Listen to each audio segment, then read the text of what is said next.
नमस्कार मित्रांनो, मी लाईव्ह येण्याचं कारण म्हणजे पटकन मला आता कर्जमाफी झाली आहे.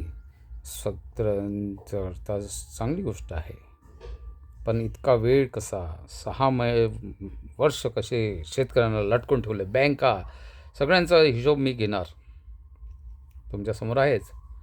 आणि कर्जमाफी यापूर्वी झाली नाही का? झाली. आता सगळ्यात पहिलं उदाहरण सांगतो. शेतकऱ्याला लटकवल्या जाते, पण त्वरित राजकारणी लोकांना, नेते लोकांना कसं जगवल्या जाते आठवते का? माननीय राष्ट्रपती बनणारा प्रतिभाताई पाटील उमेदवार झाल्याबरोबर त्यांच्यावर कर्ज होतं साखर कारखान्याचं, आणि ते साखर कारखान्याचं माननीय शरद पवार साहेबांच्या मुळे त्वरित काँग्रेसने त्यावेळेस माफ केलं. किती लवकर केलं? कारण काय दिलं? एक्साईजचा पैसा हा कुठे होतो? अल्कोहोल कुठे? साखर कारखान्याच्या मोलॅसिस आणि साखर कारखाना. तिथे शेतकऱ्याचा विचार नाही झाला. नेता, आपल्याला महिला कार्ड खेळायचं आहे, मग प्रतिभाताईंना आपण राष्ट्रपती उमेदवार बनवू, पण त्यांच्यावर तर कर्ज. मग त्वरित कसं कर्ज माफ? कारण राष्ट्रपतीचा उमेदवाराला कोणतंही बिल थकीत नको, तिथे कोणी नोटीस घेऊन यायला नको की तुम्ही अपराधी आहे. कारण शेवटी राष्ट्रपती ही सर्वोच्च व्यक्ती आहे. शेतकरी चालतो 6 वर्ष, पण तो त्याला कर्जमाफी दिली नाही काय, दिली काय, भाव दिला का नाही दिला काय, त्याच्यावर नोटिसा बँका पाठवतच राहतात.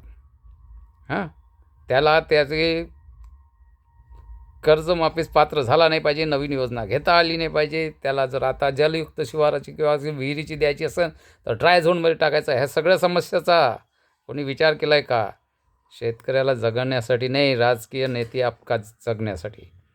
10 वर्ष त्यावेळेसही बी जे पीने कर्जमाफीची घोषणा नाही केली, काँग्रेसने घोषणा केली, 10 वर्ष राज्य केलं. मी सांगतच होतो, बी जे पीवाले तुमचं इन्कमिंग बंद आहे, तुमचं फक्त आउटगोईंग चालते.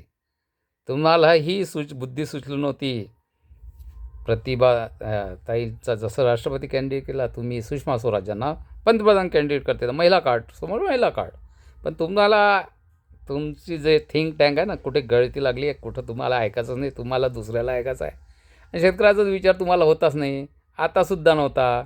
त्याच्यामुळे तुरीची डाळ आयात केल्याबरोबर तुमचे भाव पडले, तुमचं सरकार तोडलं. तर शेतकऱ्याला दिवसान तर इतकं महाग पडेल की तुमच्या सत्तावर राहणार नाही, तुम्ही किती काही धर्माचं कार्ड खेळा. तर आता आपला विषय आहे शेतकऱ्याची कर्जमाफी. आता केली, उशिरावली, उशिरा शहाणपण आलं, पण त्वरित केलं. आणि बँकेंनी का रोखलं 6 वर्षापासून?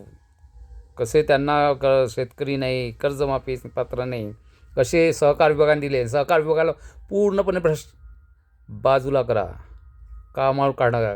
पत्राला उत्तर द्यायला 6 महिने लागतात.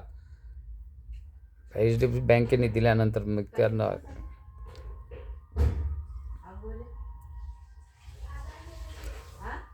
तर या रीतीने